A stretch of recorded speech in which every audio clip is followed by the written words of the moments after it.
తక్కువ ఏజ్లో సెటిల్ అవ్వాలి అంటే బీటెక్ కూడా యాప్ చేసుకుంటారు కదా, అది ఎందుకు యాప్ చేసుకోకూడదు? Very good question madam. నాకు బీటెక్ మీద సరైన అభిప్రాయం లేదు మేడం. ఎందుకో చెప్తా. BTech is not a bad course. మంచి చదువులు చెడ్డ చదువులు అంటూ ఏం లేవు, అన్ని చదువులు మంచివి. BTech is not a bad course. 30 ఏళ్ల క్రితం బీటెక్లో ఏ సమస్య ఉంది, ఇప్పటికీ అదే సమస్య ఉంది మేడం. ప్రాక్టికల్ నాలెడ్జ్ ఉండదు. కనీసం మీకు ఎంబీబీఎస్ అయినా ప్రాక్టికల్ నాలెడ్జ్ ఉంటుంది. 1 year మెడికోగా చేస్తారు, మీరు వెళ్ళి నేర్చుకుంటారు ప్రాక్టికల్గా. సిఏలో 2 years మాకు ప్రాక్టికల్ నాలెడ్జ్ ఉంటుంది. మేము జూనియర్గా చేయాలి, మీరు జూనియర్గా చేయాల్సిందే. డాక్టర్ మేము కూడా జూనియర్గా చేయాల్సిందే.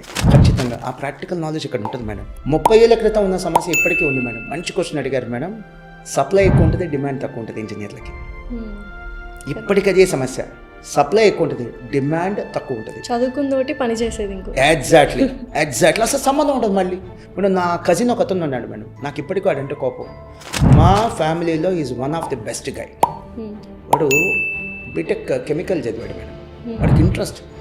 అందరూ తీసుకుంటుంది సిఎస్సి అయితే లేదా సివిల్ అయితే, ఈ ట్రిపుల్ అయితే వీడేంటి కెమికల్ తీసుకున్నాడు. వాడికి ఎంత ఇంట్రెస్ట్ ఉంటే తీసుకొని ఉంటాడు.